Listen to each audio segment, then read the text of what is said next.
We are go? Yes. Okay, we're live. Great. Hi, good evening, everyone. I call to order the meeting of the Board of Zoning Appeals for the public meeting for the Board of Zoning Appeals for the City of Albany. Today is Wednesday, March 11th, 2026. It's just about 6 p.m. We have a busy agenda tonight. It's not, you're right, thank you.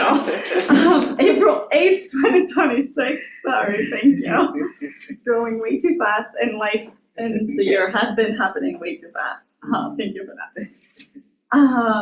It is about 6 p.m. and we do have a busy agenda. So we have a couple of things on the agenda currently the way it's set up, but unless any of my fellow board members have any objection, I would like to move 195 Euclid up first. Just I know you guys have been, the neighbors have been here now 3 times, so we appreciate your consistent appearance to our meetings. I'm not sure that I see the applicants here tonight. I assume they're not online. And we've heard a lot about this over the past few months, so I don't think we're hearing anything else on this case. With that said, so looking at summary quickly, this is project number 00624, application area variance 2025-16. The property address is 195 Euclid Avenue. The applicant is Joel Nudie. The zoning district is residential single unit low density. The proposal is to allow for 42% impervious lot coverage exceeding the 30% maximum allowed in the R1L zoning district. We've discussed this case at length. I think we've heard from the applicant.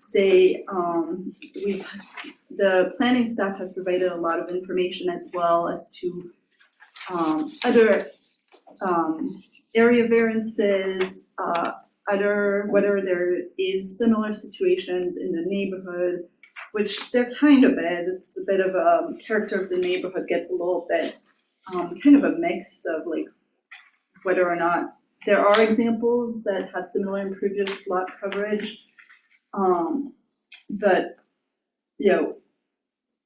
there's also a really particular situation going on here on this property with like the downhill, the new work that was done, and damaging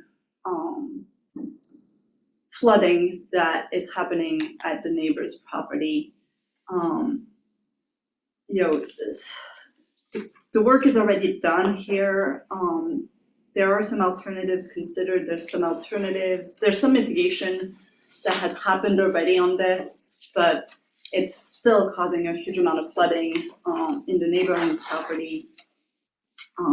It is a fairly substantial request. I think the impact on the environment is pretty obvious from the flooding, and it's a self-created difficulty. Just as a quick summary of kind of, I think, overview of some of the overall criteria that the board looks at in making a decision. I don't know if anyone else wants to add anything else on this, or if there's a motion from the board.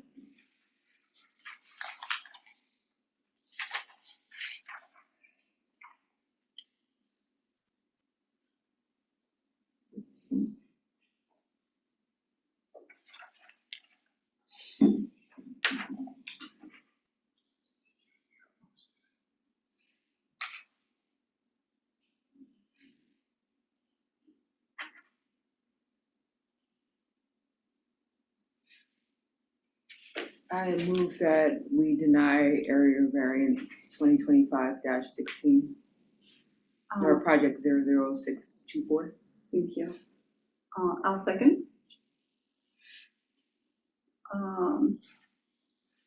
I vote yes on denying. Serena, how do you vote? Yes. Yes, that's free, so that is enough to carry the motion. So area variance 2025-16 is denied. So, yeah, does that make sense to you? Okay, Yes. So his application has been denied? correct. Okay, could you elucidate for me the steps which will now be taken to enforce him to comply? So I'm gonna redirect you to the city of Albany. I think, the board has made the decision that was asked of the board now. So now next step and whatever needs to happen is something you need to discuss with the city of Albany. Can you direct me to a particular? I mean, it'll be forwarded to the building department for prosecution. They'll have to reduce the So lot it's out of coverage. your hands now and into the building department, but Yeah. it's been categorically denied. Correct. Thank you so much. Yeah, you're welcome. Thank you for your attendance. Thank you. Okay, thank you everyone for that. So now going back to our regularly scheduled agenda. We have a couple of new projects on tonight. The next project on the agenda is area variance 2026-1. The application is area variance 2026-1. The property address is 7 Washington Square. The applicant is 7 Washington Square LLC, represented by Michael Gallagher, PBL Construction. The zoning district, mixed use, campus institutions, MUCI. The proposal is to allow construction of an 8-foot tall fence where 6 feet is the maximum height permitted in the MUCI district. Is the applicant here? Yep. Okay. Please come on up. May I Yep. approach? Yes. Thank Good you. evening. I'll just remind you, a couple of the meetings are recorded and live online, so just speak up and you can please sit down. And so usually we have applicants kind of walk us through the request and the application. You might have prepared a PowerPoint so we can go through that. We usually let you finish as much as we can and hold some questions for once you're done. Then we can ask you questions, and then we open it up to public comments, if any. And then you get a chance to rebuttal if needed, and then we see if what the board's actions are for consideration. Sounds good. Thank you. Adriana, I just wanted one clarifying thing. We are presenting area variance 2026-1 with area variance 2026-3. It would be 2 actions, but the materials all presented together. Oh, okay, thank you. Because they are close to each other. Neighboring properties. Yes, and it's one same project. Thank you for clarifying that. So, okay, so this goes with project area variance -2026-3 for 5 Washington Square. Applicant CTO Real Estate LLC, same representative, Michael Gallagher from BBL Construction. And so the same request to allow a fence of with a height of 8 feet where the maximum permitted in the MUCI zoning district is 6 feet. Thank you. Okay. Thank you. So hello, I'm Jamie Marzelot. Mike Gallagher couldn't be here tonight. Okay. I'm his boss, so I'm just gonna go ahead and jump in here and see what we can do here. So I don't know what your normal steps of conduct here is. If you want to go through the PowerPoint, or if you want to if you'd like me, I could give you a summary of what we're looking to do and why we're looking to do it, and you want to go through it? Yeah, I find it However you helpful to feel go through the PowerPoint, make sure everyone's on the same page. Sure. Yeah. Okay. So it's just we have 2 properties, 5 Washington and 7 Washington Square. They're right next to each other, and the adjoining property, which you see the parking lot up here, is One United Way, where a methadone clinic has purchased that property. And what we're looking to do is essentially on the edge of that blacktop to the left-hand side where the tree line is, we would like to put a fence separating our property from theirs, which there's already a natural buffer, but nothing makes a fence like a fence, not trees. So what the variance that I'm applying for is we're allowed to have a 6-foot fence, and we would like to put an 8-foot fence, and we could go into the reasons why. But so essentially the fence would run with those trees, parallel with those trees. separating our parking lot, making it so people just can't walk from the methadone clinic onto our property.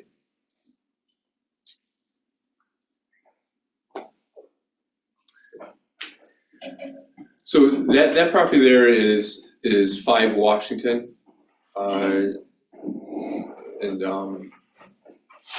so that's one. So we're handling 2 properties underneath one project. I assume that we probably need 2 actions to do this. So I'm kind of handling it as one.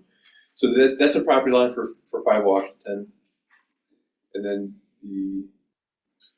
here are just more pictures of essentially the property line. So if you look where the mailbox is, that's probably like the one on the bottom. That's, again, that's the edge of the parking lot for the proposed methadone clinic. And then to the left-hand side, in the middle there between the parking lot and the buildings to the left is the property line, plus or minus. So again, we're just looking to put a fence along that property line, which is only to be seen from within those parking lots, just to create a barrier between the 2. Okay, essentially we're looking to the variances to go from a 6-foot to an 8-foot fence. And there's a handful of reasons why we'd like to do so. Unfortunately, with these methadone clinics, there's studies that are put out. There was a study done by University of Philadelphia where they charted the crime and activity for 9 different methadone clinics. There is a substantial increase in crimes, violent crimes, and drug-related crimes and overdoses. And the worst part about this is that these happen typically in the morning to the early afternoon. The average time of this is 11 o'clock in the morning, Monday through Fridays. This is Teal, Becker, and Chimani, which is a respected accounting firm, and now they're being burdened with a potential of 200 plus drug addicts being shipped into this property where they would receive this treatment. Unfortunately, there's a need for this. I'm not here to say if I agree or disagree with the use. Unfortunately, there is a overwhelming need for this, and this location that they have a location now in downtown Albany, and the reason why they're being forced out of downtown Albany because all the businesses are closing. They have over 275 calls a year from the police to deal with things. Drug dealers go and they target the people at methadone clinics because that's their client. I mean, the increase in the negative impact is overwhelming, and we have a lot of our tenants in these buildings are up in arms, or on lunch they walk. I mean, this is a very safe neighborhood, and they walk up and down the road, and now right next to them, where you could just stand in the parking lot and look through the trees, and you could look into the areas of these buildings, it makes a lot of people very unsafe. There's actually a lawsuit trying to fight it. That's not what we're here to discuss tonight. Is the variance. I understand that. So that's the big driver of why we're trying to increase above the 6-foot height. So again, this just kind of goes into the general standards of the zoning and where it is, but that's what we're here to work through. Area variance criteria, whether a desirable change would produce a characteristic. I mean, we're not talking about a house, right, with a wall of a fence. We're talking about a 2-story building that's going to have an 8-foot fence next to it that nobody will see unless you're behind the building. So even if you were to see it, it won't look grand in comparison to the building. Like if it was next to a little Cape Cod house, it would look like the Great Wall of China, but it won't. It's going to fit in with the natural character of the neighborhood, and also nobody's going to see it. I mean, it's in a tree line behind a building that's just there to create a barrier. So I really don't think that there's going to be any negative impact of increasing from a 6 foot to an 8 foot fence. And also, it's nowhere near any line of sight for traffic. It's literally behind the building, where the only people who are going to see it are, you'd see it from the parking lot of the methadone clinic as you'd be looking towards our building, but it's in no way near any traffic intersections. I mean, not even remotely close. It's in the back of the building. Really, this is the most feasible thing we could do. Skip to like the, not this. Just to the other. Yeah, to the slide for each criteria. Thank you. Okay, yeah, no problem. Sorry. Yep. You know, so this is in court now. You know, there's a conditional use permit that needs to be achieved to get this, which unfortunately looks like they will get. You know, there's a lot of people are in uproar about this. There's this civilian learning center and the daycare and the dental clinic, and everybody's kind of come together and put this lawsuit together.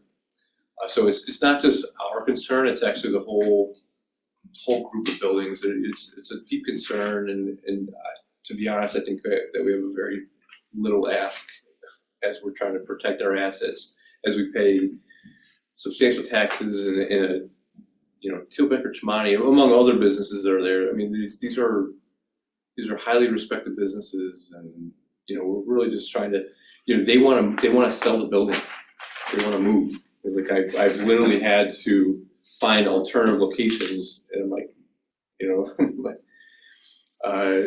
which we're really trying to avoid. And you know, they have people who now want to work from home with the thought of this happening behind them.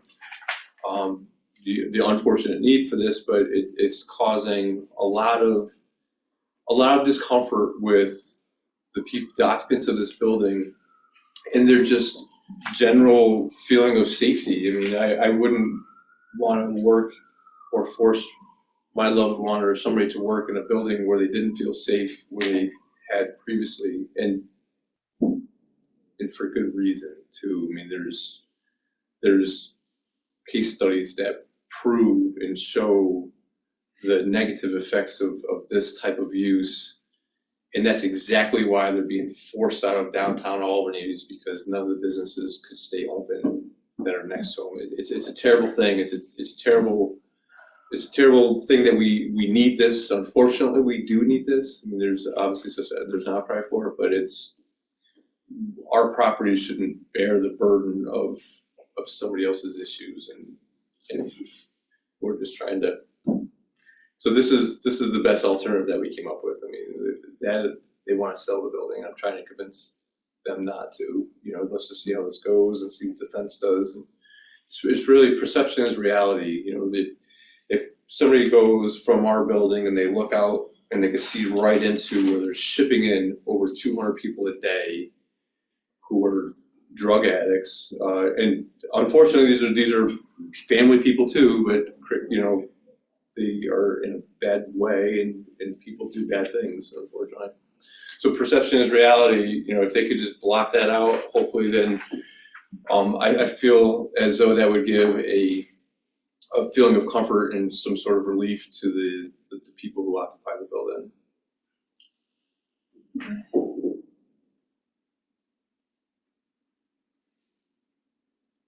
I have a question for the planning staff. Has there been any interest expressed in like the recent past for any infill development in this location or in this general area? I'm just wondering, like, are there any expected businesses that want to build prior to this new development? I'm just curious if there's any infill, or and if this is on a bus line. Just wondering. The area is relatively built out. Okay. It's all in the pine bush, so there's Yeah. special considerations in terms of how much you can build in particular parcels. I believe there is a bus line that will be extended to serve the location. I believe that was somewhat a consideration of making this a feasible project, that the clinic would do that. I believe they're extending the route that stops at Prescott Commons out to service the clinic. Okay. I'm just curious.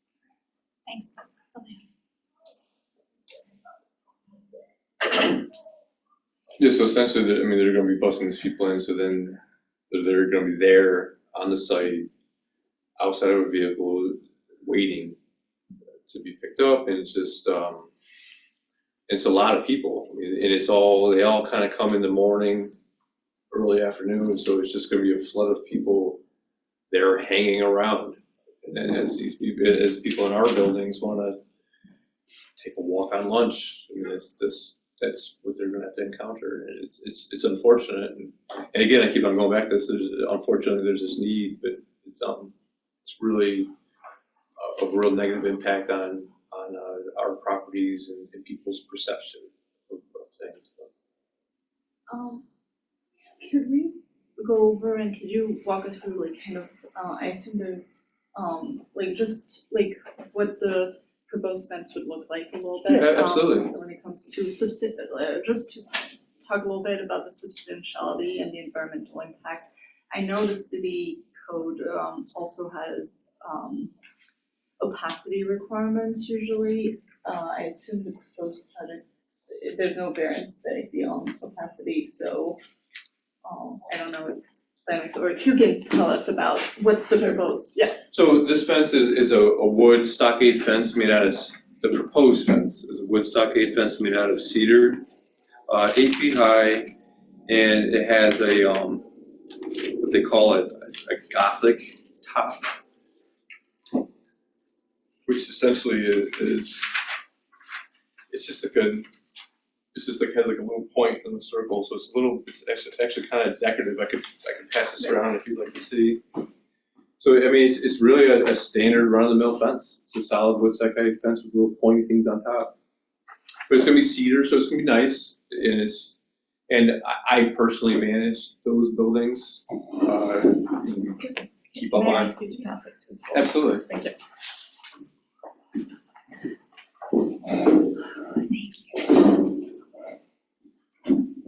And then can we go back to a photo of like, showing, yeah, or where it's gonna be? So it's all along the line and there's no turning on the sides, right? So there is turning on the sides in one spot. And that one spot would be where it meets 5 Washington. It actually will return into the building, so you can't just walk around it. And then it goes all the way down towards the thruway. So where the green and the red meet, all along there, right? And then. Yeah, so here, give me an opportunity. Well, it's not just for terrorizing my kids. Like this is my first time like using this for like an actual purpose. So let me just. So that's number 7. That's number 5. This is the methadone clinic right here. So it would essentially just be like right here, and it would tie back into the building, come down around right here. Wait, can you go over that again? I think it would be like approximately like right here. This is 5. That's 5. 7. This is 5. This is this is 5. This is 7. This is the methadone clinic. I'm sorry. So it would go right here like this, and then tie into 5. It would go right here like this. Pretty much on that, in the area of that property line, whatever setback. And the only spot that it would return into the building right here, and that's just so people couldn't walk around it. You know what I mean?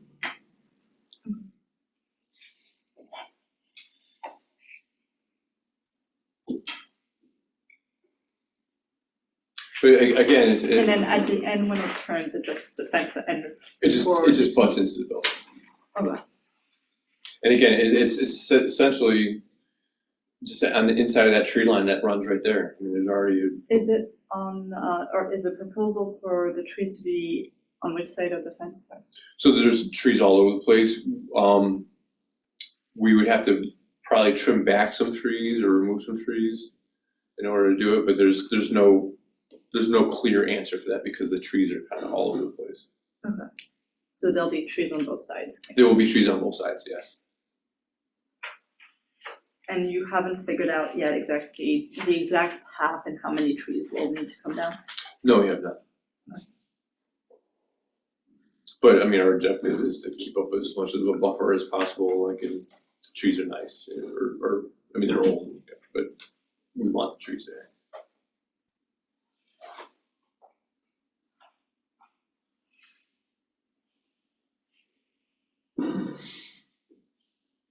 Can you speak to, as part of like kind of alternatives considered, one of the big alternatives we discuss usually with applicants on fence cases is, putting bushes, like a kind of a, line of row of bush fence, like, without a fence with bushes, which the code allows out of right.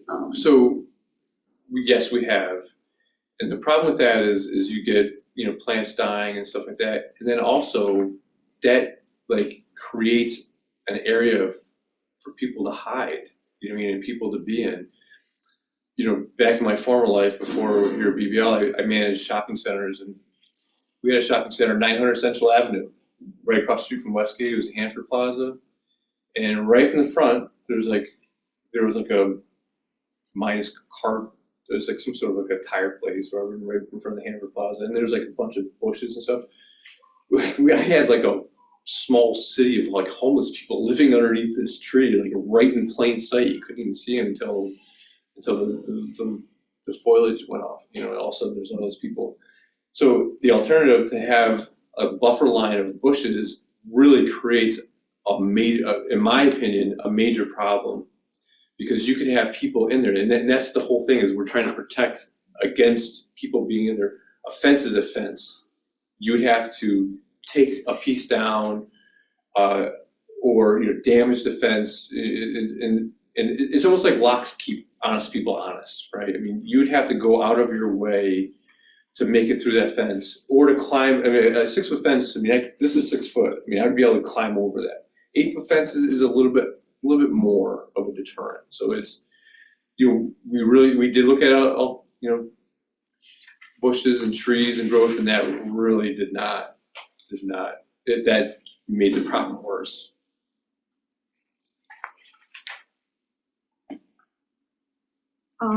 You said, and I'm sorry, I'm monopolizing, so please jump in if you're not a board member. But you said also that there's, other neighboring properties involved in, litigation against the project for the other property. I guess, are you aware of them also discussing considering fences as well? And I'm not super familiar with this area. I work downtown. But my knowledge of the area is it's all kind of like that imagery. It's all these like business or office buildings with parking lots around them, and then open in between, right? Just so I'm going back to kind of talking through the various criteria that we have to consider and character of the neighborhood. So, this is this would be granting this variance, and putting up a fence would be different than what's the current character of the neighborhood.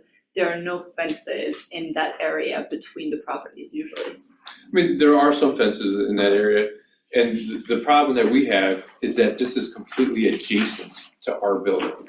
So a lot of these other people who are down the road further, where the dental office is, and the learning center, they're on the same stretch, but these properties are adjacent to each other. And a 6 foot fence is within the characteristic of this. We're asking for an 8 foot fence. So it's not a big push from what's a characteristic of these properties here.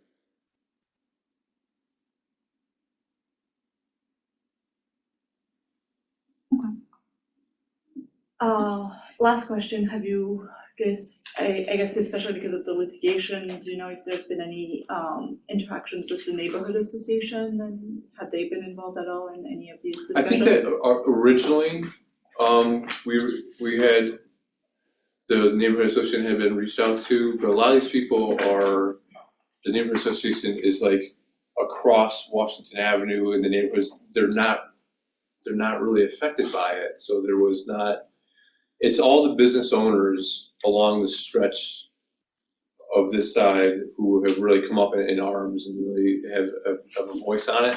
I think there wasn't much support drummed up, to be honest, from the neighborhood association, but I really don't think that affects them. I mean, to walk from here into a neighborhood, it's it's all businesses. I mean, there is no houses in these areas.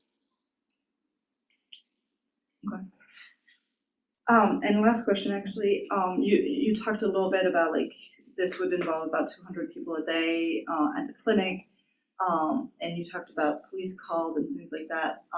The clinic isn't there yet, right? Like that's still. It is not there and functioning. Okay. They purchased the property, and they're working through the things that they need to work through to make it happen. Which, if you've looked up their organization, it's a huge organization with deep pockets. It's only a matter of time. Like they could afford to sit on this building. And you've talked a lot about safety, so kind of continuing in that line of thinking, currently, are there ever security incidents alike to the kinds you're worried about? Or like, you're the one who brought up the police calls and things like that. I'm curious if in the current setup, you are getting any kind of Not at all. issues, police calls and Nope, stuff like that? not at all. And unfortunately, the closest police department is like 6 miles away, so it takes a little bit to get there. There's no reported crime. It's actually a very safe neighborhood. I mean, it's all respected businesses, and I mean, if you go out there 12 o'clock on a Monday or Tuesday, any weekday, there's people walking around. It's nice. You know what I mean? Like there's no issues, and I got proof that it's not an assumption. It's a fact that, I mean, they're literally being forced out of downtown Albany on Central Avenue because of all the crime. Like the businesses are in uproar because they can't keep businesses in the storefronts because of this. And now they put it next to. And you've mentioned a little bit the tenants in the building or in the buildings. I guess I'm checking, but assuming from what you've been saying that they are all supportive of this. You've talked about employees wanting, enjoying walking around on lunch breaks or whatever breaks, and so no one sees the fence as a deterrent, kind of negatively impacting that feel. Everyone welcomes it to make them feel safer from your perspective. From my perspective, yes, it's welcomed with open arms. People, that's one of the first things they say is we got to build a fence. I mean, it's and it's literally, if you leave the building at 7 Washington and you look to the south, and you're going to look right through those trees, right into the parking lot where there's people standing waiting for the bus. And it's just, I don't want to say out of sight, out of mind, but I really think that we've talked to a lot of people, and the overwhelming response is that to build a secure fence in between the properties that would make it difficult for anybody to go either way. Thank you. I don't have any other questions. I feel like I monopolized the conversation. Sorry, guys. Any motions, anything? Oh, sorry. Yeah, public comment, sorry, thank you. Yeah, so no questions? Okay, thank you very much. You can go back into public. Thank you, and public comment. Please come on up if you can give us your name and address or connection to the project. Sure. And you don't have to, we need a general address. And there's a timer usually being set up. Members of the public get 3 minutes. Thank you. Okay. So my name is Dan. Just Sure. give her. Yeah, sorry. Okay. That's good.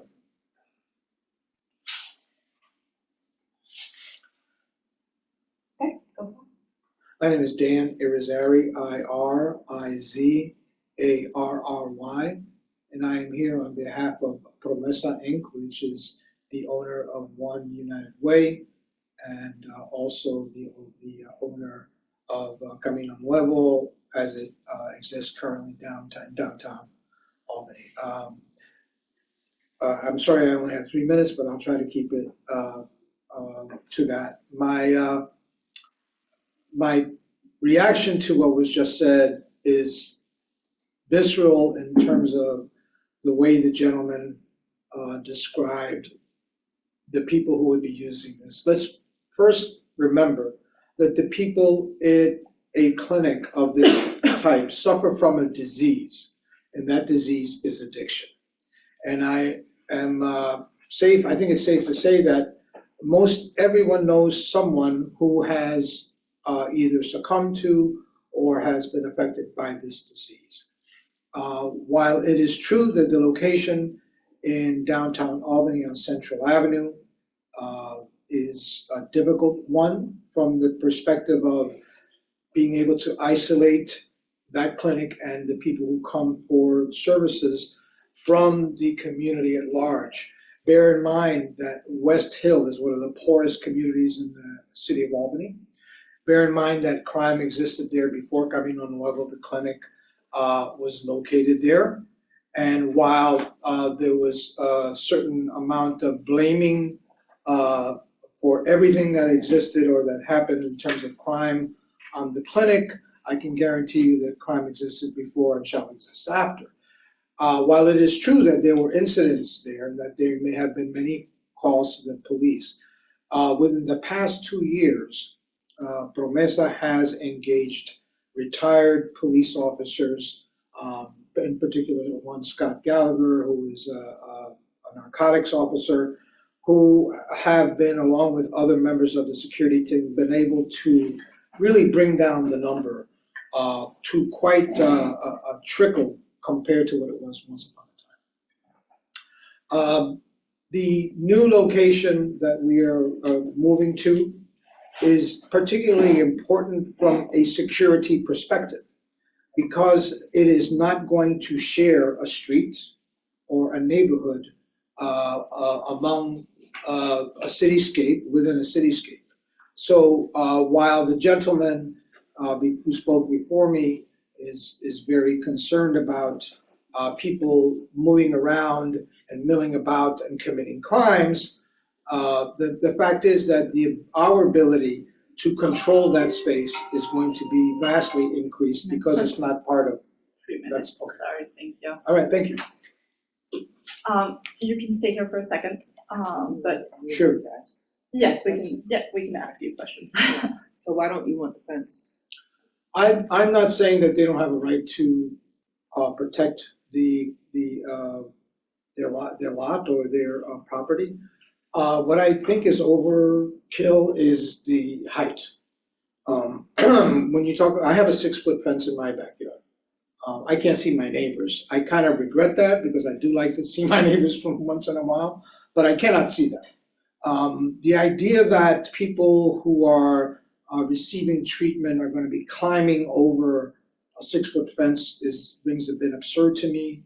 I think most people with abilities who don't suffer from such a disease might find it easy to climb over that type of fence. But I guarantee you the folks that we're talking about who have their limitations are not going to be climbing fences to do damage. Plus, the most important part is that we will have security, and the whole purpose of having that building where it is that we have more room in which to keep people once they've received their treatment so that they go directly from treatment to transportation. And that is the purpose of the security team, of course, that will be on the premises. Thank you for the question. I have no questions. Thank you. Thank you very much. Any other public comments? Anyone online? Yeah. And I'm pretty sure, but we didn't receive written comments, I don't think, for these cases. Correct, there was no other public comment. Okay, thank you. If you wish, you can have a few minutes to rebut the public comment that we heard. Sure. Can you just come up for? Yes, for I could respect what the gentleman said, but you know they're talking about hiring a retired or off-duty police officer to reduce the crime from what it is down to a trickle. I mean, I think that there's a need for a police officer to be hired. I don't think that this negatively impacts them in any way, shape, or form. The fence is going to blend in with the natural surroundings of this property.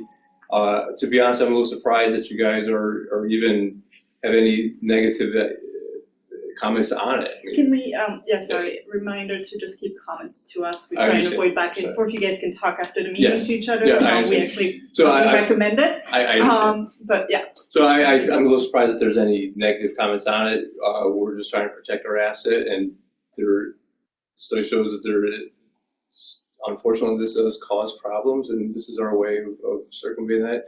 And the biggest thing is for the people that are in that building, this is what's gonna make them feel safe. can you speak your thoughts to the need for the extra 2 feet? There's a big difference between 6 feet and 8 feet, is that if you're trying to get over a fence, I mean, you could reach up and grab a 6-foot fence. 8-foot fence, I mean, the ceiling is, I don't know how tall this is, but it's that little bit extra. How tall are you? I'm 5'9". The 2 feet is gonna make it that much more difficult in the event. It only takes one time. It only takes one person to be assaulted or something bad to happen. One time. It helps prevent anything from happening, and I don't know. Thank you. So do you think that a 2 feet difference is a substantial deviation from the required 6 feet? I don't. I mean, we're talking 2 feet on a fence, and again, my example, if this was a house and you put an 8-foot fence next to a house, it would look abnormal. This is next to a 2-story building. This building's 24 feet tall. It's just gonna look like a fence. And the only people that are gonna see it are the people in 7 and 5 Washington and 1 United Way, where the proposed clinic is going. And the people on the side streets, right, who use the side street, so the Washington Avenue extension, which obviously is a fairly Yeah, but busy it's block. actually kind of back a little bit, and it's like in the tree line. It's not even out in your face. It's So on one hand, you're saying that the 2 feet is significant, it's a significant difference, but then you're also saying it's not a substantial deviation. So how do you reconcile that? So what I'm saying, I don't think it's I think it's significant in the sense that if you're trying to get over a 6-foot or an 8-foot fence, it would prove to be difficult to get over an 8-foot fence compared to a 6-foot fence. I could just grab the top of a 6-foot fence. You'd have to jump up and try to get on top of an 8-foot fence to pull yourself over. The insignificant part is the visual aspects of this. I mean, that's the impact that it has, right? So anybody that pulls into a parking lot, it's not going to be like, oh my goodness, that fence is like huge. You know, I don't think there's a significant impact of the visual appearance of the fence.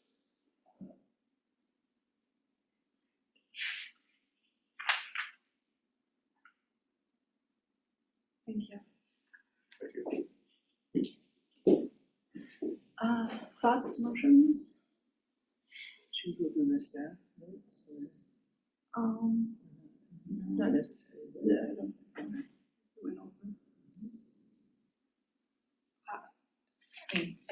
I move to approve both project AB 2026-1 and AB 2026-3. I second. Okay, Celeste, how do you vote? Yes.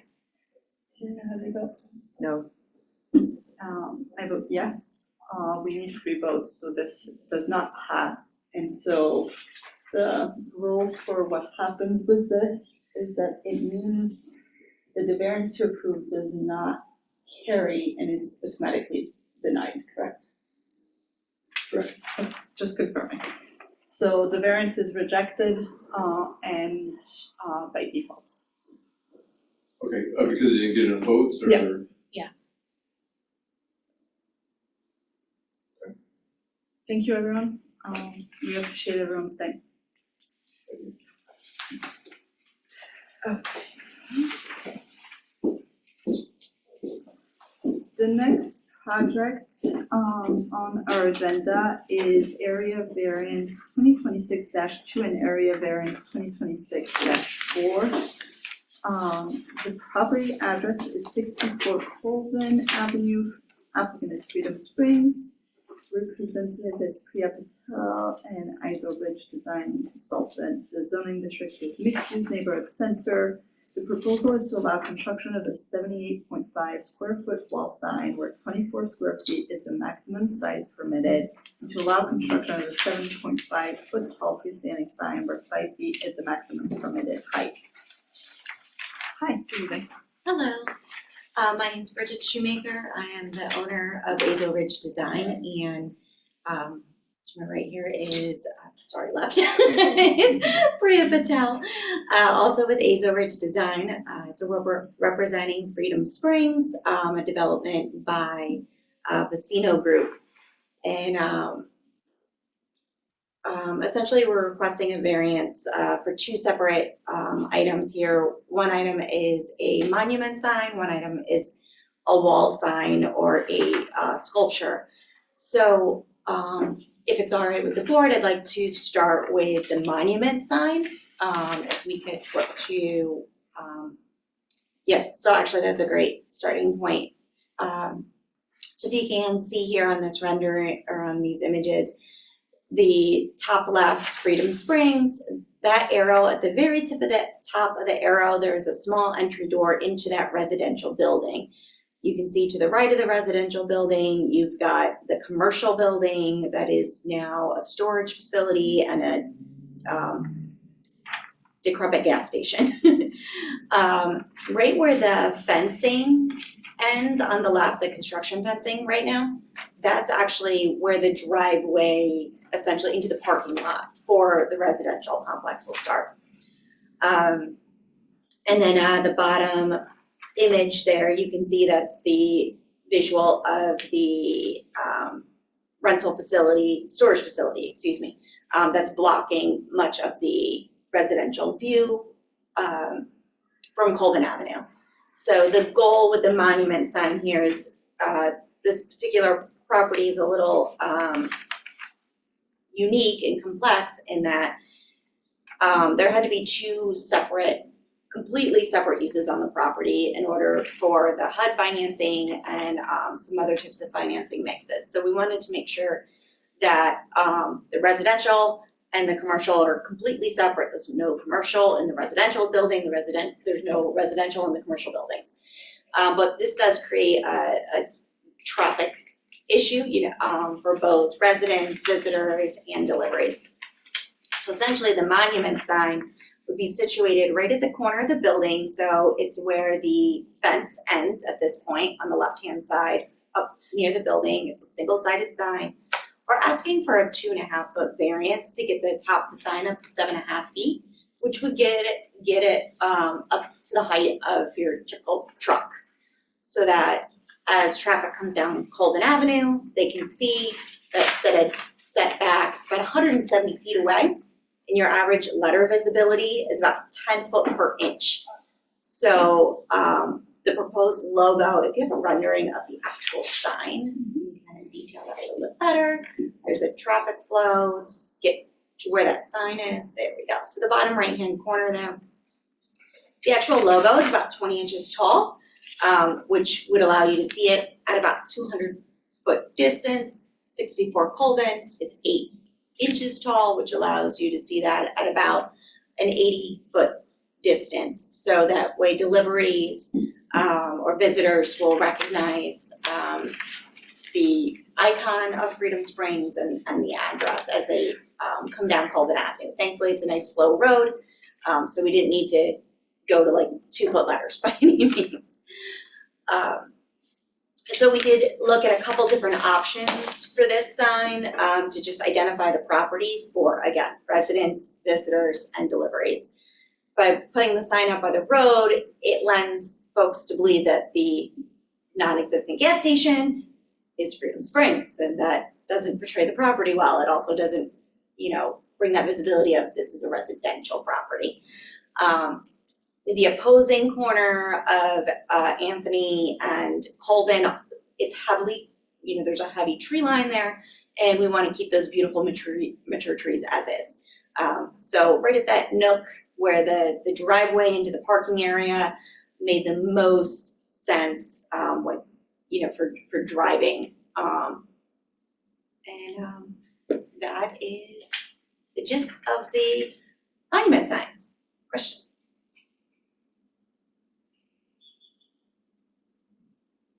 So this would be 26-4, the variance for height.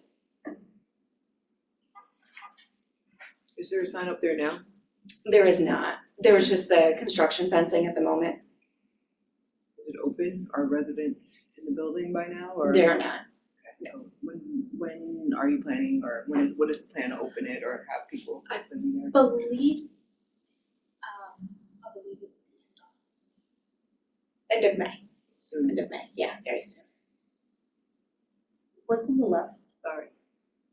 That's different than the. That's for the wall for the other sign. side. Yeah, Yes, so that's what I we'll thought. discuss that separately there. Okay. Yeah.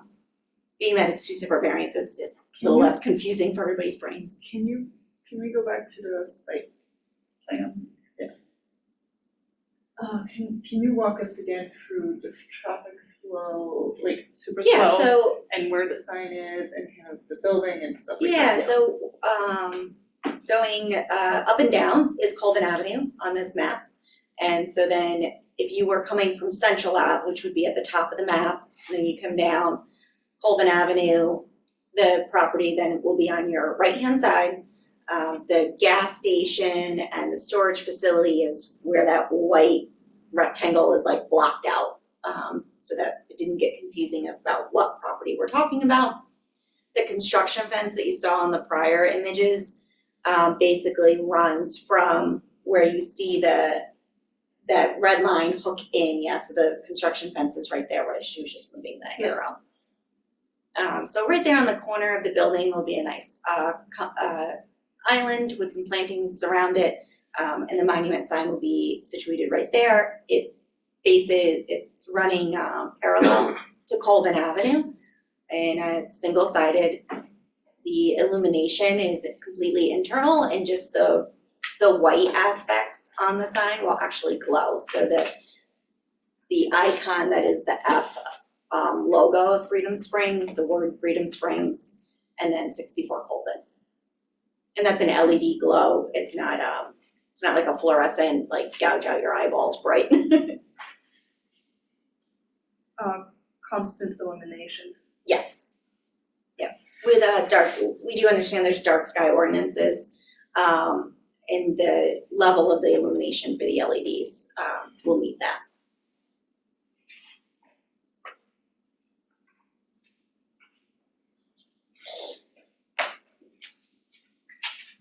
And this is obviously brand new construction, there's been a lot of development in that site area. Yeah. A lot of changes. I don't know if you can tell us just a little bit more on that, and kind of tie that into, I guess, how your request ties into character of the neighborhood and the impact on that. Yeah, absolutely. So with the neighborhood, and I do apologize, we have additional photos or did you send neighborhood photos in? Okay, do you have neighborhood photos on there? On the opposing side of Colvin Avenue, there is a significant amount of signage. This is on the retail building on the bottom here, that's on the same side as the building, so as you can see, there's a massive wall sign there. And then on the opposing side of the street, you've got the Asian Market, which has a large monument sign taller than their building. So this is gonna be it's much smaller than the Chick-fil-A. Being that this property is right on that brink of residential and commercial, so the property technically falls mixed use residential, whereas everything around it is commercial. So it'll really blend in well with all of the commercial, but just have just enough stance to it so that it doesn't get lost in the landscape. Thank you. Going back, so the monument sign is on the island? You said there's an island kind of as per the Yeah, it's traffic kind of like flow? I'm sorry, a sidewalk pad. You can see there's like where it says it's orange on there, and there's a white angled. Yeah. It's like a little island pad, and then there's a walkway on one side of it. Some bike racks nearby.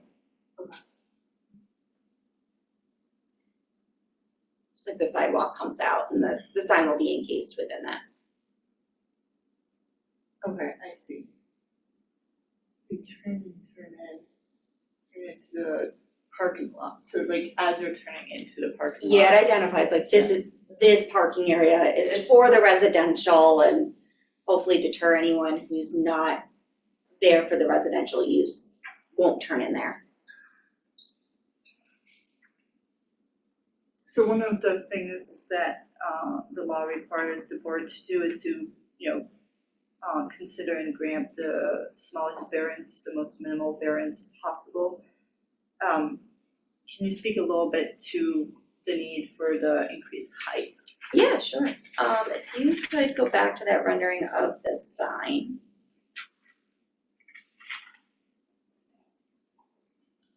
Do you have any way to zoom down on that? Awesome. So there is a nice design factor here with a lot of open space around the sign, which works well with the visual elements of the building and making it feel more neighborhood-like versus something commercial. But what really dictated the size of the sign was the size of the lettering.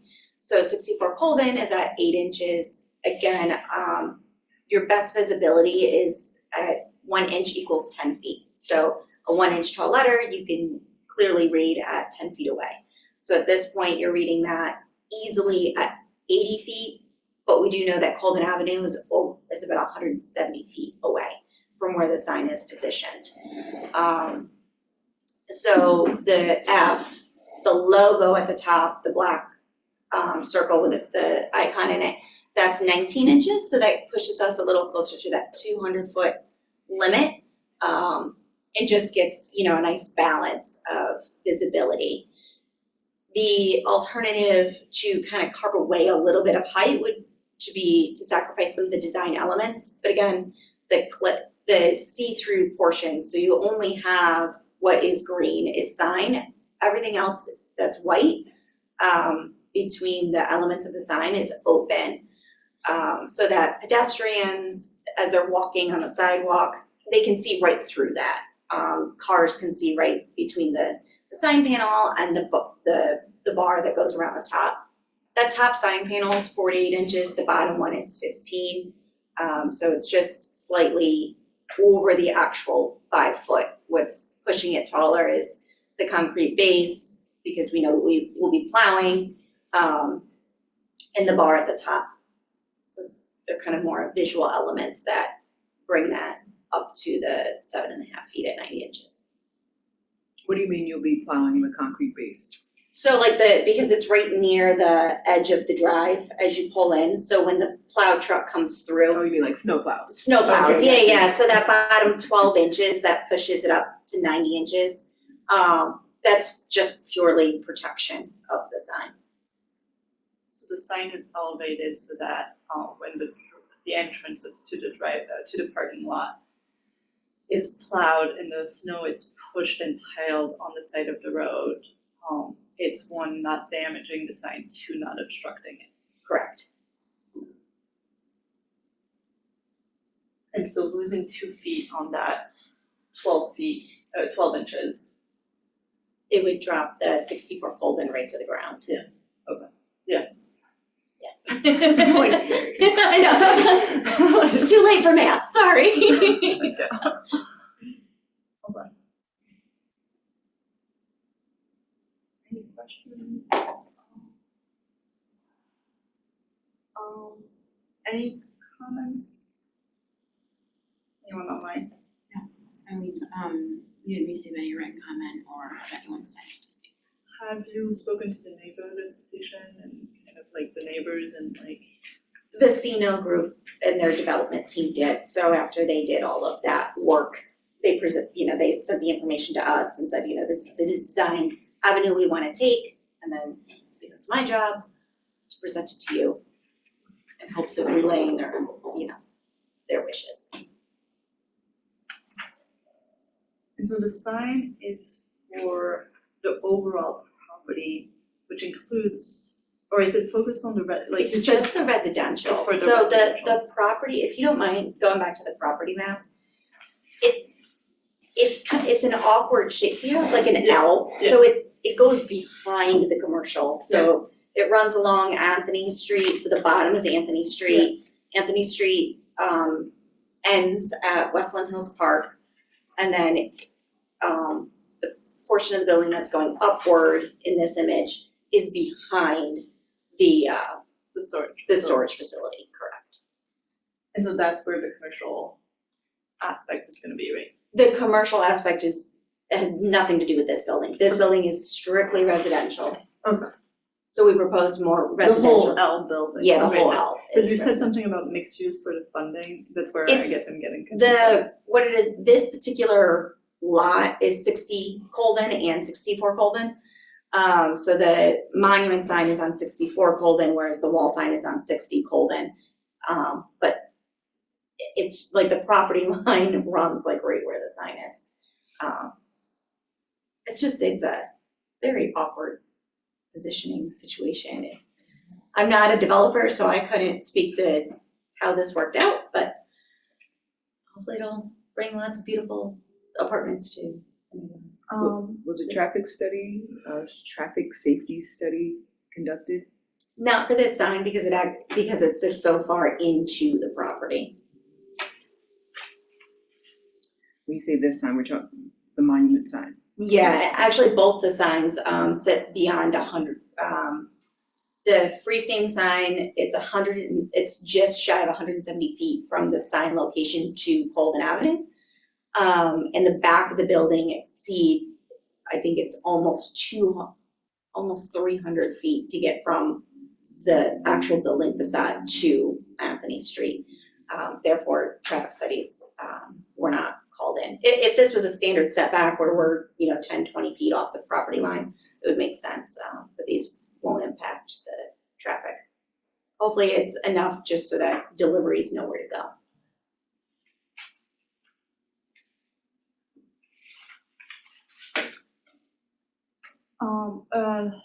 I have a thought suggestion for the board. I'm curious how you guys feel, but I kind of want to talk through the other sign before we make any decision on this. Does that work? Okay.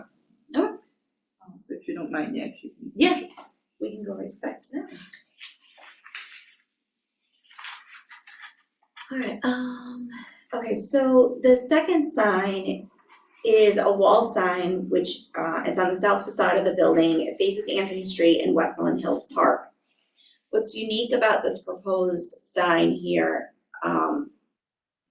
is that it's actually more of a sculpture. So it's a steel sculpture. If you could flip to that page that had the renderings of the actual signs. So you can see down there at the bottom, it's actually going to look like that stencil cut image that you see there.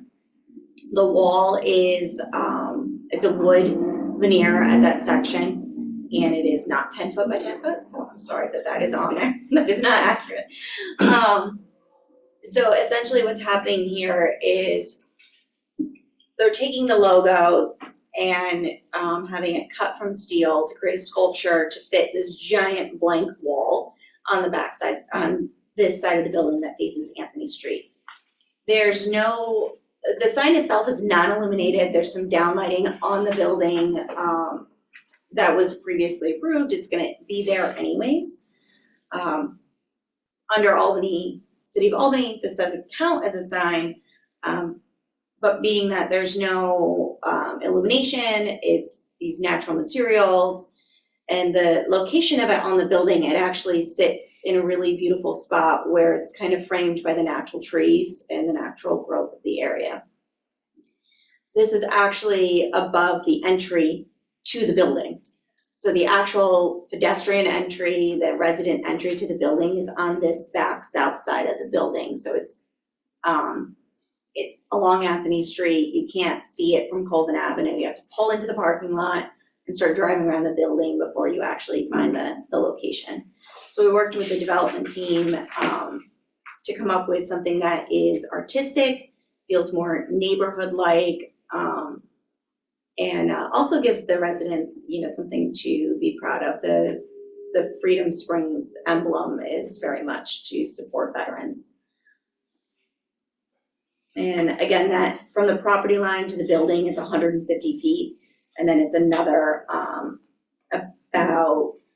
another 100 or so feet to actual Anthony Street. Can you remind me, what's on the other side of Anthony Street? There's that So- third.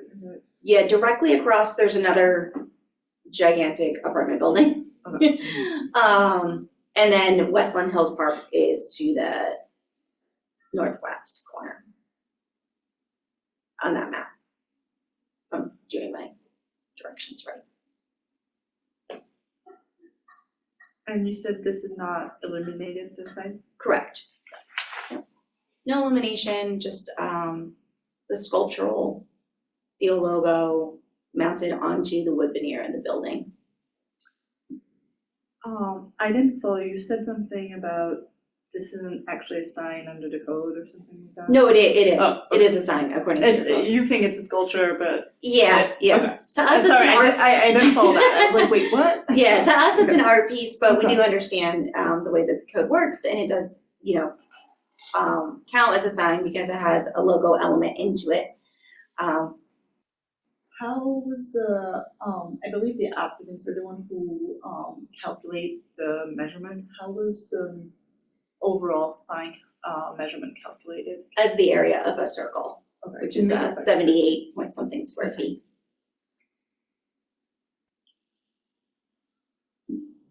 Oh, so it's the diameter of the circle? Yeah, the diameter Okay. of the circle. Yep. Is that 78.5? Mm-hmm. Can you talk to us about, I guess, why is that size kind of necessary? Why, would 24 square feet not work, or anything in between those two? Yeah, absolutely. So the section of the building, and I think there should be a rendering in there.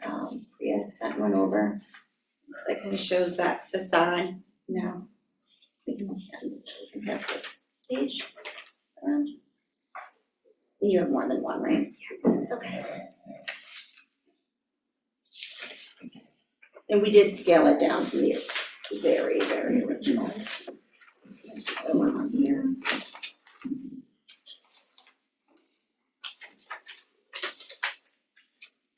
So that section of the building is a gigantic wood wall, essentially. And it has a heavy mature tree line on that side. And there's a slight opening in the tree line where you would be able to see this as an art piece being framed by the opening in the trees. But as I mentioned before, it's actually, that is the entry of the building. So if you're in that parking lot, that's actually, the entry to the building is directly underneath, so what you're looking at. So are you saying it's to also help direct visitors to where the entrance of the Yes. building is as part of the overall large building that this is? Yes, yep. And because the entrance is essentially on the back side of the building, they did feel that having something of some substance would definitely help, draw the eye to that area. You're welcome. Do you feel this is proportional?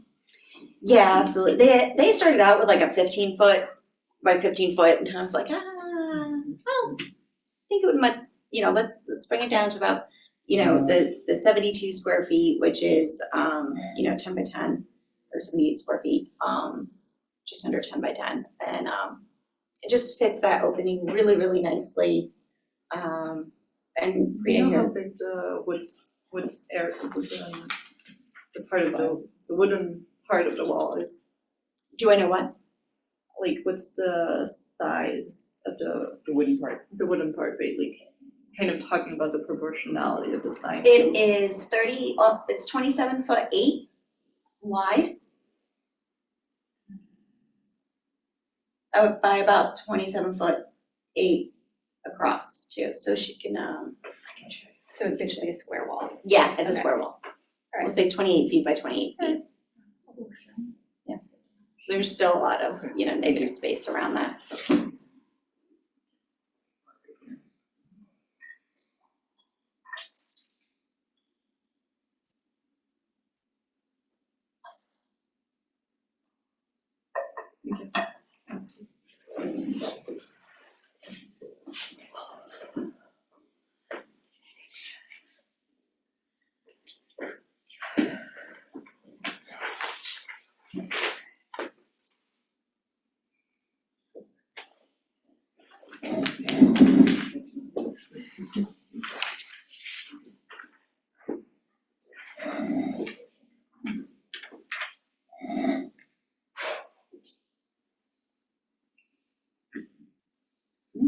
This might be the original rendering because that's looking slightly larger than proportionate.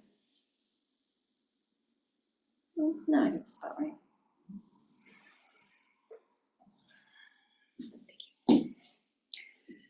Any other questions from the board? No, that's fine. I'm just gonna double check anyone here for public comment, no? Anyone online, no? Thank you. Any thoughts, discussions, or motions?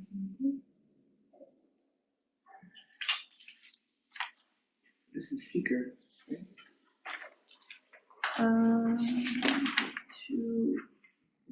Yeah.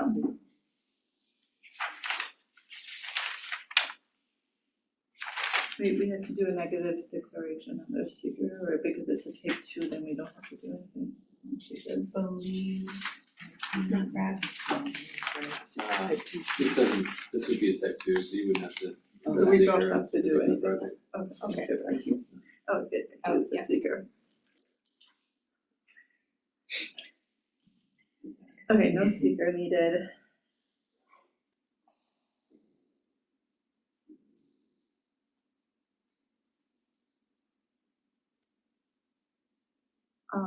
I make a motion to approve area variance 2026-2 and 2026-4.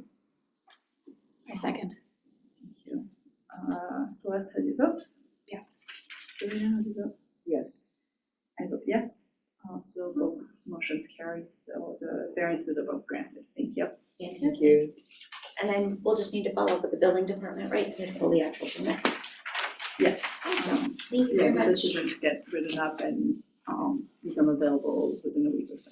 Fantastic. Thank you. Thank you so much, Is that ladies how it and works? gentlemen. Bradley, Brad, they get the permit from the building department? I just wanted to make sure I heard that right. Sure. Okay. Yeah.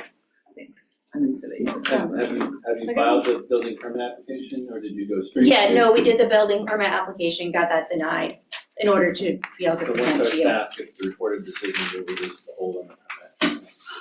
Awesome. All right. Thank you very much. Okay, last item with our agenda. Thank you for bearing with us. The last item is an appeal for 10 North Ferry Street. Applicant is Conrad Clark from Steelwork Albany, Inc. Applicant representative is Ruff LC, or however it's pronounced. The zoning district is MUFW, mixed-use form-based warehouse district. Requesting an appeal of determination made by the chief planning official regarding proposed use as set forth in zoning compliance certificate letter dated January 28, 2026. Hi, good evening. Good evening. My name's William Demarest. I'm an attorney with the law firm of Rupp Falsgraf. We submitted the application on behalf of the applicant, Conrad Clark and Steelworks Albany. The letter was submitted by Mark Romanowski in our Buffalo office, so I am located here in Albany. And so I apologize, we don't have a PowerPoint presentation for you, but we're requesting reconsideration of the zoning compliance determination that the proposed use is a heavy manufacturing use. This is a proposed seal coating, blending, and distribution facility in this location. We think the more appropriate designation would be light manufacturer or heavy commercial services. under section 375-602.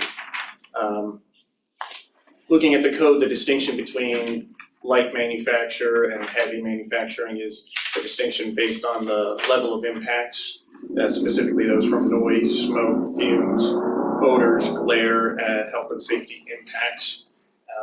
I want to emphasize that this is not a hot mix asphalt plant or process. That's a very different process from what is proposed here. This also is not a coal tar process, which New York doesn't allow anymore. This basically involves 4 raw products that are delivered. They're stored in enclosed silos.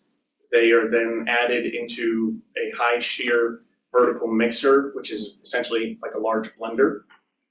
That it stirs the mixture.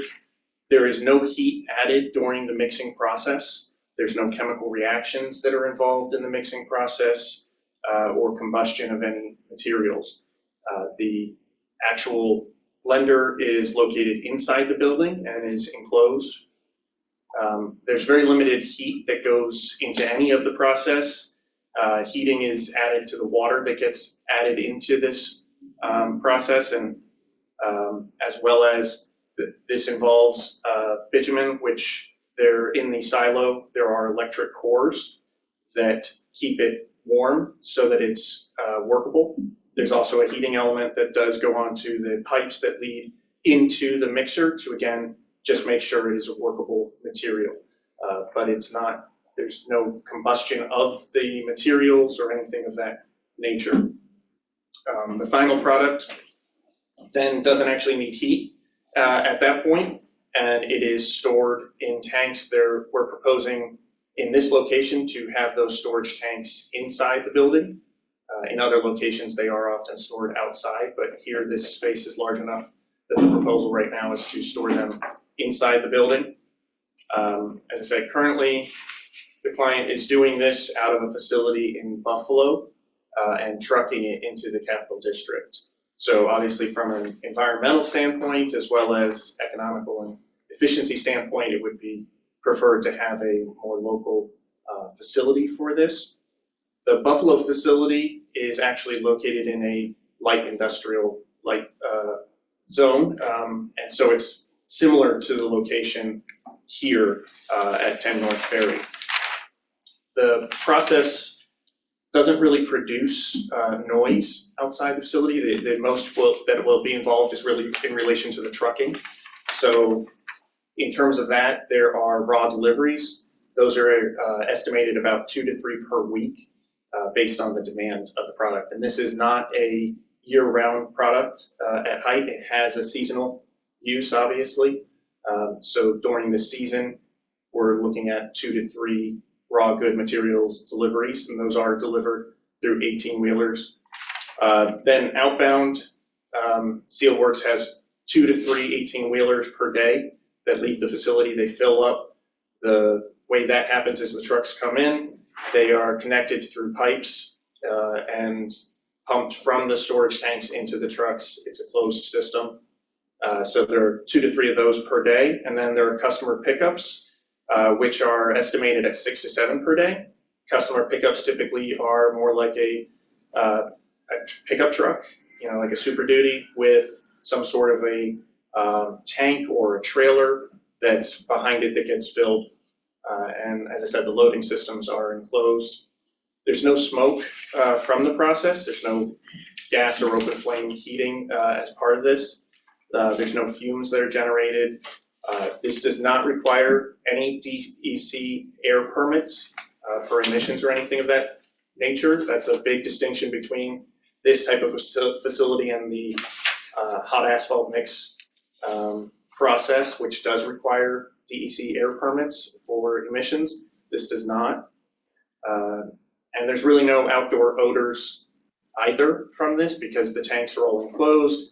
They go through enclosed systems into the process, which is inside the building. There are really minimal odors inside the building. There is a ventilation system that is really intended to capture dust. And so it captures dust through a water-based system and then recycles that. But that also has the beneficial side effect of actually keeping down some odor from escaping as well, but it's really minimal odor even inside the building. There's no glare associated with the process or the application, and we don't think there are really any health or safety hazards related to the facility. The processing itself is entirely within the building. It's the blending process. So the raw materials come into the building, and all of the actual process happens inside that building and then gets stored inside the building. And so with that, we think this is much more akin to a light industrial type of work, light manufacturing, where it doesn't produce those types of heavy impacts or significant impacts from noise, smoke, fumes, odors, that type of thing, and it happens inside. So we feel that that is the more appropriate designation for this specific use. With that, I'm happy to answer any questions. So what's the benefit of the designation? You're saying that you think the designation that you all are seeking is the more appropriate, but is it just, like, why are you seeking it specifically? My understanding is heavy manufacturing is not permitted in this particular zone. So the only way we could do this here in the mixed use warehouse district would be at this location, is with the designation as light manufacturing. Or getting a use variance, Or getting a use variance, yes. which is close to impossible. Which, yes. I have a couple questions. I noticed that it is adjacent, well, it's pretty close to the Hudson River. What if the silos fail? Are the garage doors going to withhold the liquid raw materials that I'm assuming will be pretty toxic? So in terms of the raw materials in the silos that are outside are clay, water, bitumen, and limestone. And then they are mixed into the seal coating, which we are proposing to store inside in those tanks. I don't know whether the garage doors would, how much of a limitation on that if there was a failure there. But the tanks are, professionally installed and inspected, so. Another question is, I noticed that this is in a designated walkable center. I'm just curious how the traffic, both from daily pickups from customers and also you said the large trucks that are going in 2 to 3 times a week to deliver the raw materials, how that would impact the walkability or the walking center designation that this area has.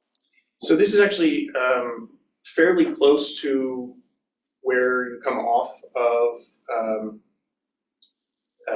287 there. 787, sorry. And so the trucks come off there, and it's located fairly close to that location. It's not really towards the core designation for this area. It is in the walkable area, but it is surrounded by other industrial type uses. I think right across the way is a scrap facility. And so, I mean, I know from having driven down in that area, there are a number of trucks that come in off of the highway into, I think it's Water Street there already. And 2 to 3 trucks coming in of raw materials and then 2 to 3 per day coming out is really not a significant number of trucks, as could be from other permitted uses that would qualify as light manufacturing. This is actually not I don't think a very high trucking volume for this particular use. Are there sidewalks that are adjacent to this building? Because we do have complete streets policies for the city and the state. I know that there is closer up towards Broadway, I know. On the opposite side of the street, there is a section, but I don't believe there is a sidewalk down in this section. So the trucks would most likely be coming in on Water, then turning onto a ferry. Planning staff, not that you guys drive down here all the time, because I don't. Have we noticed, do we know of any bike ped issues? Are there walkers here? I just want to make sure that like, if this is going to go through, that bicyclists and pedestrians will be safe, just trying to achieve that Vision Zero safety policy that Federal Highway has on the books right now. You know, looking on the map there, it's clearly lacking in that regard. Yeah. This is certainly a case of zoning for the future in terms of the walkable center. Yeah, it's interesting. It kind of and flies this in the is face sort of of that a designation. Transitional area.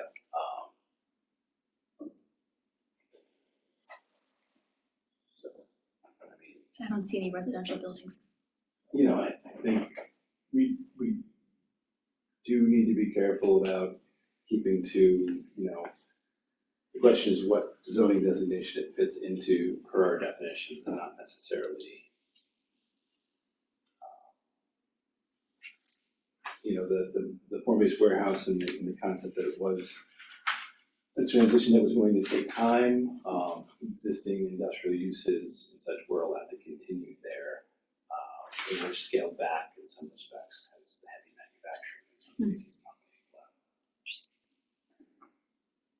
allowed. You're saying the heavy manufacturing not being allowed in this district was a change from the new USDO code? I can't say for 100%. I presume this was zoned general industrial prior, which would have allowed that sort of use there, which is the scrap dealers and things of that nature.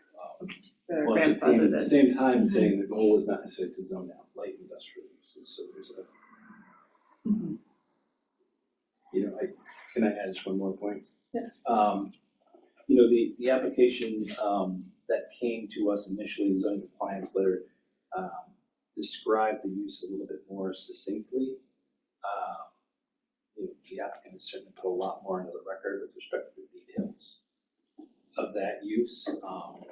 I think there's a lot to absorb.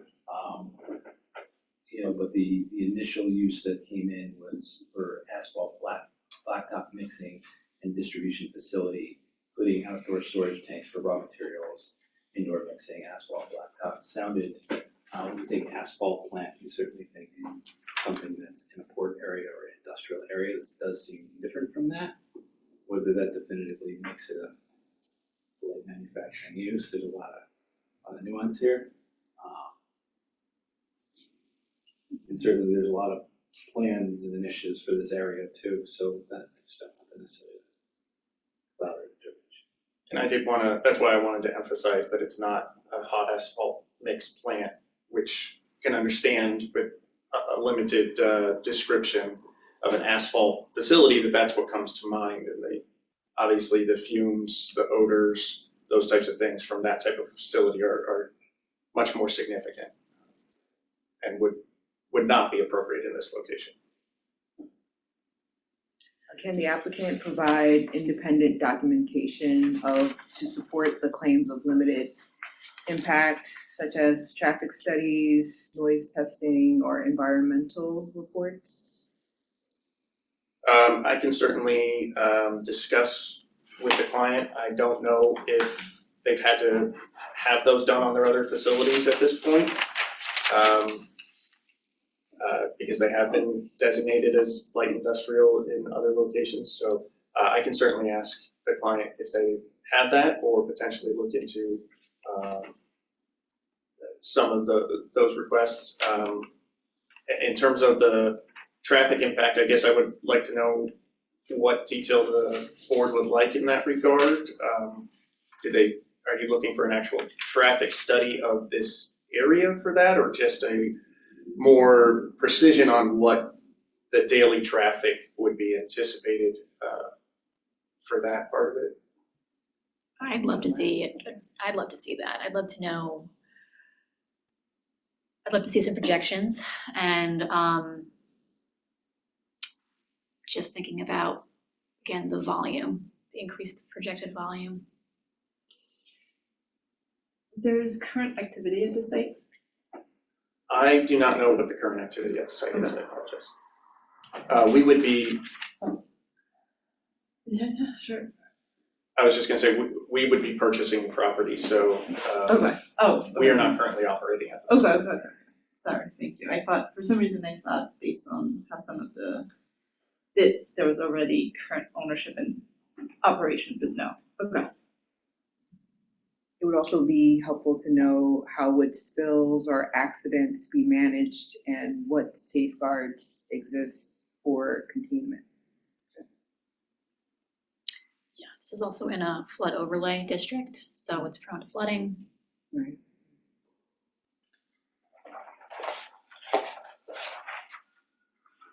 Could I just ask, you cited that in other communities, this has been classified as light manufacturing or light industrial. Do you have examples of those determinations or somewhere where it's explicitly stated in the code that this type of use falls? I can certainly ask to see about that. My understanding is that where their current facility is, it's in Cheektowaga, out in Buffalo, and it's my understanding that that is zoned light industrial. But I will see if I can get a certificate of occupancy or something of that nature for the designation of that That was a facility. little bit different, so yeah. Right. What definition has been classified? under? Absolutely. And then just with respect to the traffic, do you know where the traffic is going to be entering from Erie Boulevard or from Ferry Street predominantly? I know that the proposal for the tanks location and for additional doors is going to be facing Erie and Ferry Street. I would anticipate, and I can certainly clarify this, I would anticipate truck traffic would be coming off the highway up Water Street to Ferry and then coming in that direction, but I can clarify that. Yeah, I would ask if any traffic would be accessing from Erie Boulevard, if that could be redirected somehow to come in from Ferry Street moving forward. There are some potential concepts to reconfigure the traffic situation in that area to direct more truck traffic onto Ferry Street away from that section of Erie Boulevard, so that'd be helpful to know. So the preference would be for the truck traffic to go onto Ferry Street and stay away from Erie Boulevard. So, And is that, at least enter the property from Okay. that side? obviously, I think for the raw material deliveries and for our own trucks, that certainly is something that we certainly have more control over. For customers coming in and out, I don't know if that's something that we have direct unless we get into a site plan and then need to make sure that we only have access. Just any traffic analysis or truck analysis, if you could just take a look at the feasibility and how much the traffic needs to come in from area as opposed to Ferry. Can you address waste? So I don't know if you can tonight, or it sounds like we're asking you to go back and provide some more information, so the board will probably table this matter for tonight. But yeah, I am a little bit unclear on what's the waste situation and kind of thing. And tying into that, I feel like you kind of talked a lot about how everything is conducted indoors, but so is there any activity conducted outdoors on the property? Any storage, any like kind of what is it called? But like backup or stuff like that. Yeah. So the loading of trucks right now is proposed for exterior through lines that run from the interior tanks, storage tanks, to the trucks outside. So that would be, right now, is proposed for outside. The only other outside is the silo tanks that hold the raw materials, and the loading of those tanks would be outside. In terms of the waste, it's my understanding that this does not, produce waste from the process. It's just blending primarily initially with just the clay, bitumen, and water, and then at the end, limestone is added as a filler, and the outcome of that is like paint. It's essentially like a paint product that then goes into the tanks, and that's the process. Can you dumb down maybe for next time, or honestly, I'm getting tired tonight, if I'm totally honest, but like, just kind of dumb down completely what this proposes to do. Not for tonight, because I'm too tired to process. Okay. Yeah. Just, go back over, I guess, and really make it very simple and what is created and what it's used for, kind of, yeah. Maybe the folks in Cheektowaga could take a video of their facility and enter it into the record. Sounds great.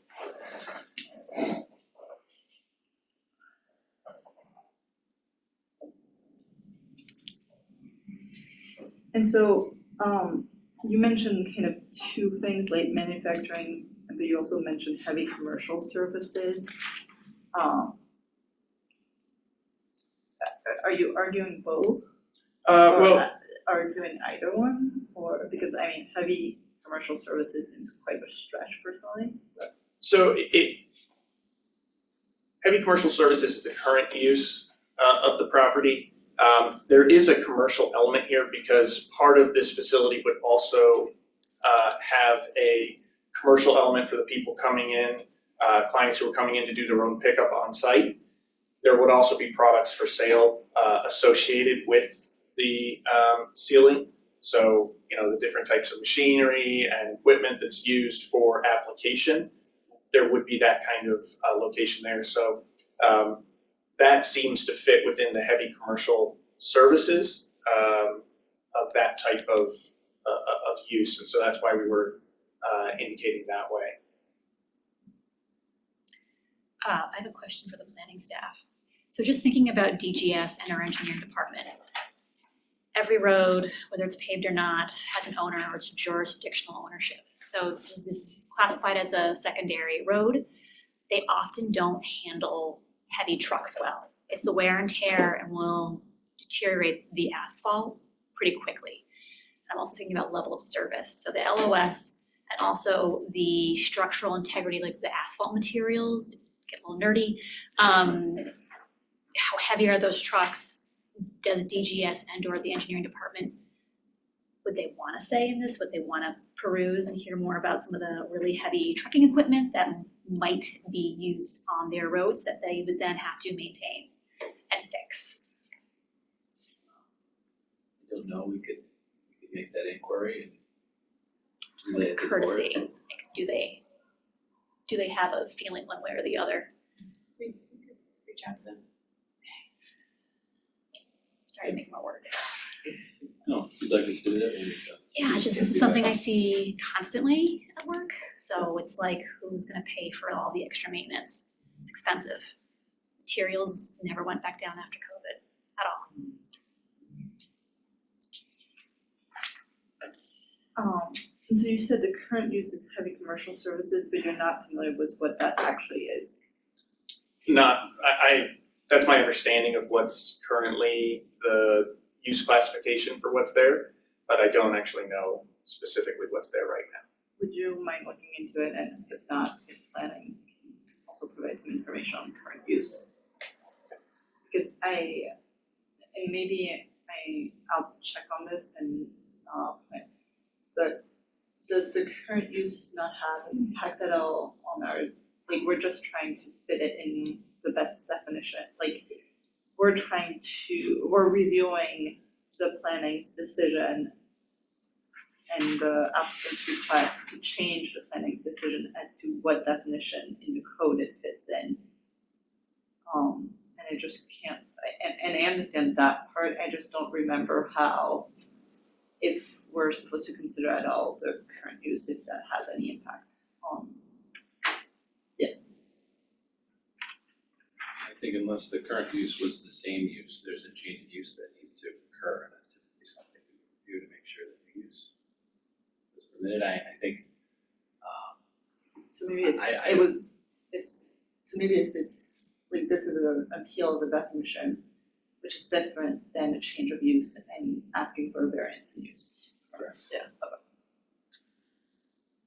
You said there would be customers, so what exactly would the customers be buying? Are these like regular people or technical? So if anybody's had their driveway seal coated, Yeah. that's that's who's coming, the contractors who do that. That's what we're producing, seal coating that goes on to asphalt surfaces, whether that's large driveways like out here or individual home driveways. So those are the contractors who are coming to the site to pick up the seal coating material that's been blended on site, purchase equipment for use, and then they have their own clients that they go and apply the seal coating on the asphalt. It's not, what we're creating is not the actual asphalt for the driveway or the street. We're creating, it's almost like putting paint on the drywall. We're not creating the drywall, we're creating the paint that goes over top. It helps to preserve the asphalt longer term. And are they able to rent equipment as well, or must they purchase the equipment? As of right now, I don't believe there's a rental part of the business, but I can confirm that. That's okay, I was just curious. Well, actually, I think it might be relevant because it would weigh into the traffic, right? Because if there's a possibility to rent, then maybe there would be more customers who can afford to rent as opposed to purchase, and it might increase the traffic. I wonder if it would affect the traffic study, or I think it might be relevant to the amount of traffic that comes into the facility. Okay. Another note, looking at the definitions of heavy manufacturing and light manufacturing and kind of trying to take them apart a little bit. And looking at them with this use case in mind. The last piece of the definition for light manufacturing, right, there's a couple of and, there's one or, there's basically two ends, right, like it's do not create noise, smoke, all that, right, like, and then there's the traffic impact or for delivery of goods or the removal of materials. And then the last piece is a and where such processes are housed entirely within a building. So kind of, yeah, going back again to like kind of which like we talked about a few minutes ago about some of the activity, I guess. Yes, the actual processing of the raw goods into the seal coating happens inside in a closed system. Okay. The only thing that's anticipated outside is the actual unloading and loading of trucks and vehicles, which would happen, at any loading dock at a light manufacturing facility, and then the outdoor tanks that store the raw goods, the raw materials. And so the do not create noise, smoke, fumes, odor, glare, discernible outside of the building. So there is a slight odor if anybody's had their sealant applied. There is a slight odor from that when it gets out of the system, but here it's in an enclosed system, and when it's outside the facility, it's going into the trucks, it's an enclosed system. Inside the building, in the processing, there's a mild odor that is inside, but it doesn't leave the building, really. So it's all inside. And I feel like you kind of did this for tonight, but I guess I wouldn't mind next time going back over again why, like taking apart the heavy manufacturing decision and as to why it doesn't actually fit under that. Just for next time, just okay.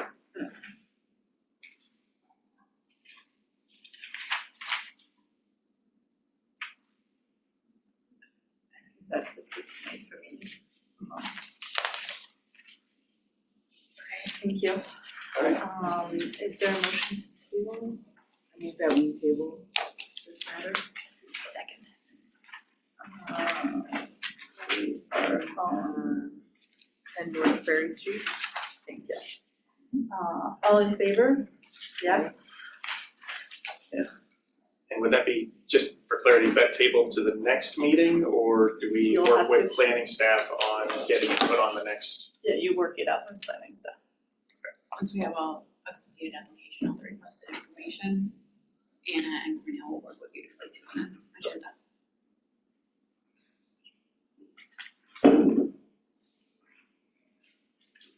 We can have a follow-up call on what was requested and how you can. Sounds good. Thank you.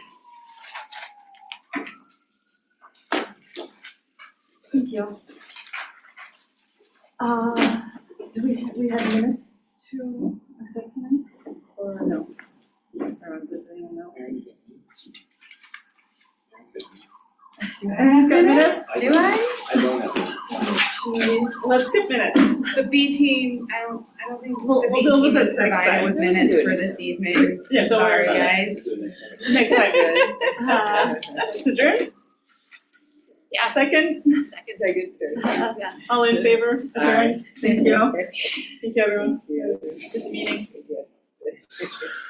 Thank you again to the planning staff. Glad we mentioned it last month, but